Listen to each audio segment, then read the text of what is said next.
अस्सलाम वालेकुम। आज चैप्टर 2 का लेक्चर नंबर 8 है जो मैं स्टूडेंट्स को ये लेक्चर डिलीवर करूँगा। इससे पहले 7 लेक्चर जो मैं इसी चैप्टर के मतलब डिलीवर कर चुका हूँ, उनका लिंक जो है वो मैंने नीचे डिस्क्रिप्शन में, इसी चैनल की डिस्क्रिप्शन में नीचे डाला हुआ है। आप उसको क्लिक करके बाकी 7 जो लेक्चर्स हैं उनकी वीडियो भी वहाँ से हासिल कर सकते हैं। तो आज जो टॉपिक है हमारा वो है इक्विलिब्रियम के हवाले से। तो अगर आपको टॉपिक समझ में आता है तो आप इसको बाकी स्टूडेंट्स को भी बताएं ताकि वो भी फ़ायदा हासिल कर सकें।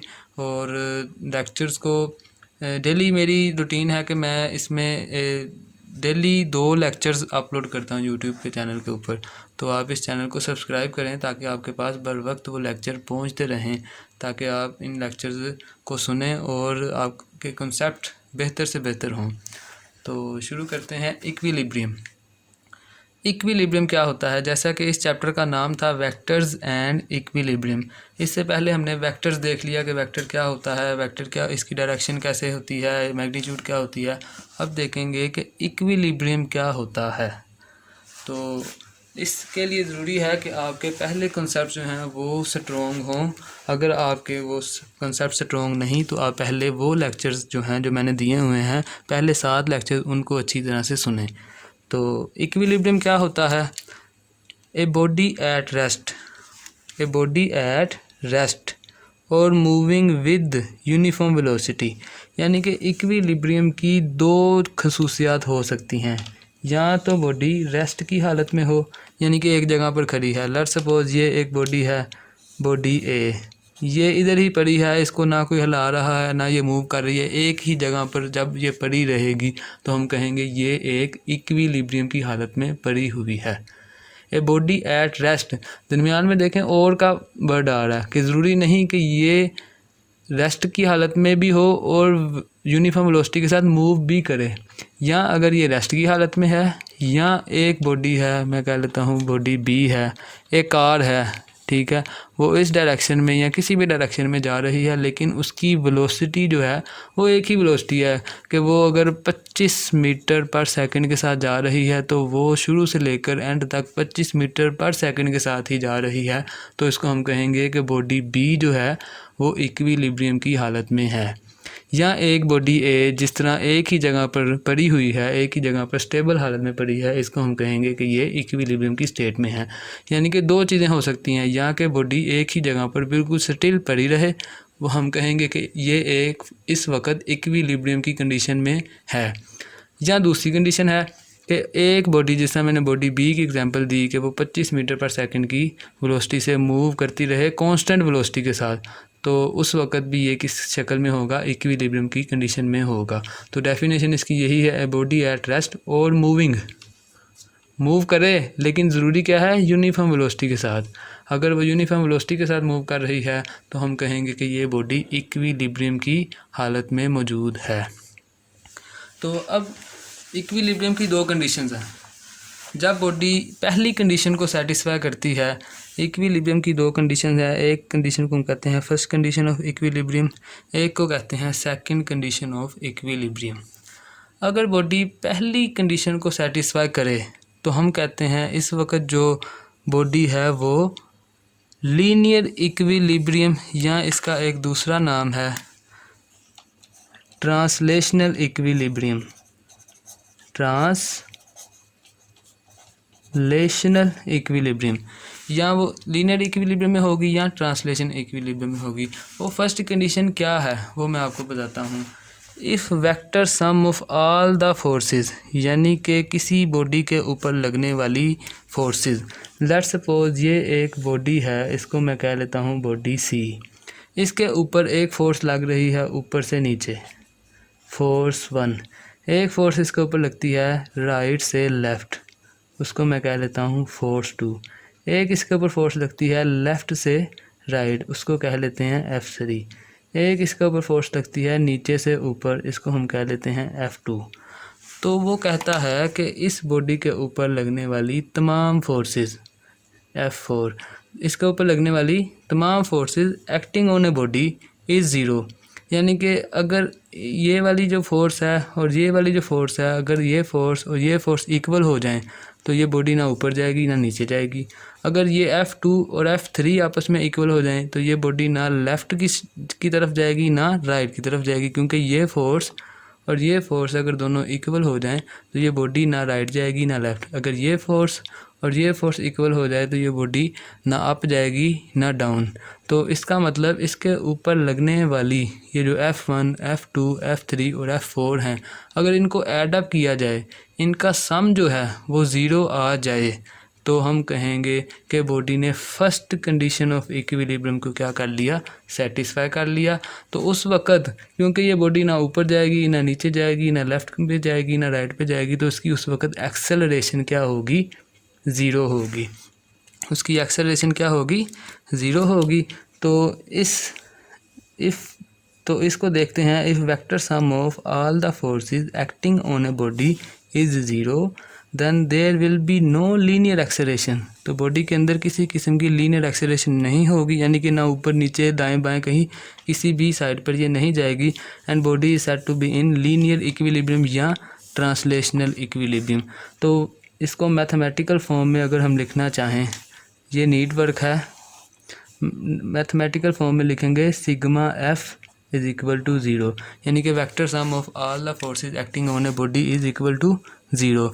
तो एक्सेलरेशन क्या होगी, ज़ीरो, यानी कि नो लीनियर एक्सेलरेशन इस कंडीशन में। तो इस वक्त हम कहेंगे कि बॉडी क्या है, इसने फर्स्ट कंडीशन को सेटिस्फाई किया और बॉडी इस वक्त है ट्रांसलेशनल इक्विलिब्रियम की हालत में। क्लियर हो गया। तो अब देखें, इस साइन की एक कन्वेंशन होती है। अगर हम इस F फोर्स को, F2 को, राइट से लेफ़्ट लगने वाली फोर्स को अगर हम पॉजिटिव लेंगे, अगर हम इसको पॉजिटिव लेते हैं तो लेफ़्ट से राइट लगने वाली को नेगेटिव लेना होगी, ठीक है। अगर ऊपर से नीचे लगने वाली फ़ोर्स को हम पॉजिटिव लेते हैं तो नीचे से ऊपर लगने वाली फ़ोर्स को नेगेटिव लेना होगा। ये इसकी साइन कन्वेंशन है। या अगर हम इसको पॉजिटिव लेंगे तो इसको नेगेटिव लेना होगा, इसको पॉजिटिव लेंगे तो इसको नेगेटिव लेना होगा, यानी कि ऑपोजिट फोर्सेस को हम एक दूसरे के नेगेटिव लेते हैं। क्योंकि ये वेक्टर राइट से लेफ्ट है तो ये वेक्टर यहाँ से यहाँ है, इनकी मैग्नीट्यूड अगर सेम है तो डायरेक्शन क्या है, ऑपोजिट। तो साइन कौन सा आएगा, अगर ये पॉजिटिव है तो ये क्या आएगा, नेगेटिव आएगा। तो आप देखें, ये पॉजिटिव इस नेगेटिव से कैंसिल हो गया, ज़ीरो आंसर आ गया। ये पॉजिटिव इस नेगेटिव से कैंसिल और आंसर क्या आ गया, ज़ीरो आ गया। तो वेक्टर सम क्या बन जाएगा, ज़ीरो। तो ये फर्स्ट कंडीशन थी। अगर वेक्टर सम क्या आ जाए, ज़ीरो आ जाए, तो बॉडी किस में होगी, ट्रांसलेशनल इक्विलिब्रियम में, ठीक है। तो सेकंड कंडीशन क्या है वो देख लेते हैं। If vector sum of all the torque, vector sum of all the torque, इसको इक्विलिब्रियम ऑफ फोर्स भी कहते हैं। इसका एक दूसरा नाम क्या है, इक्विलिब्रियम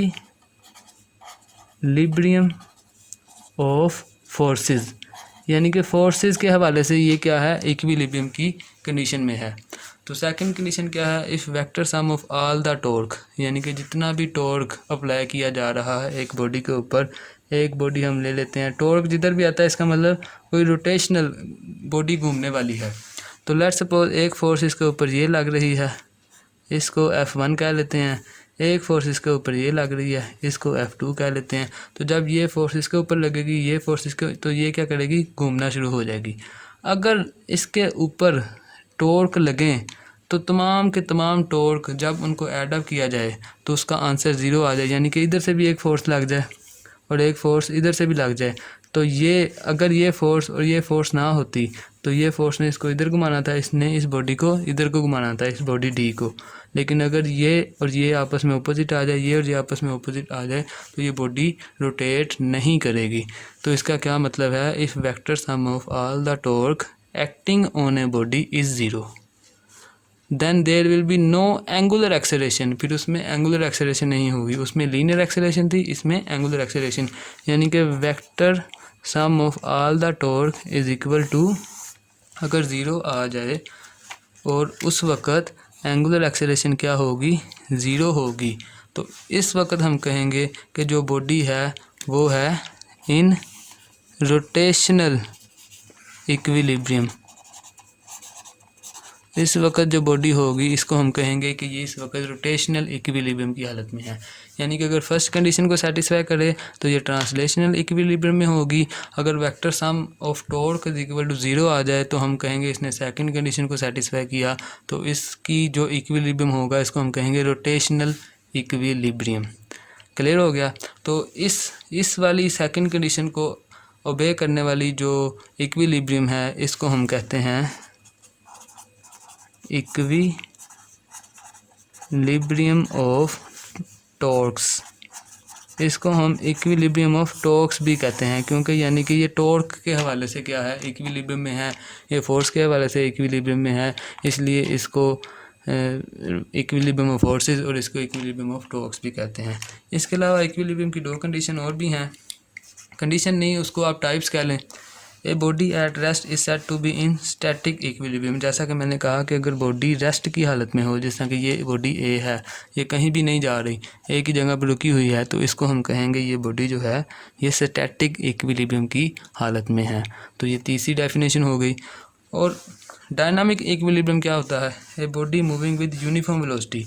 तो डेफिनेशन का सेकंड पार्ट क्या था? अगर बॉडी यूनिफॉर्म वेलोसिटी के साथ मूव करे, यानी कि जिसमें ये बॉडी बी है, अगर ये 25 मीटर पर सेकंड या 30 मीटर या 35 मीटर पर सेकंड के साथ कांस्टेंट यूनिफॉर्म वेलोसिटी के साथ जा रही है, तो ये इक्विलिब्रियम की जिस कंडीशन में होगी उसको कहते हैं डायनामिक इक्विलिब्रियम। डायनामिक का मतलब होता है मुतहर्रक, हरकत में रहने वाला।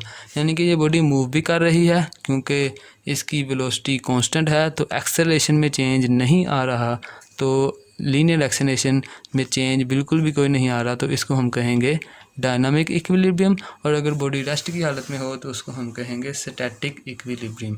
तो ये लेक्चर था इक्विलिब्रियम के हवाले से, 8वां लेक्चर। मेरी आपको सजेशन यही है कि अगर आपने पहले 7 लेक्चर नहीं लिए तो पहले यूट्यूब के ऊपर मैंने अपलोड किए हुए हैं पहले 7 लेक्चर, पहले उनको लें आप, फिर ये 8वां लेक्चर आकर आप दोबारा इसको सुन सकते हैं, तो आपको ज़्यादा अच्छे तरीके से समझ आएगा। Thank you very much. अल्लाह हाफिज़।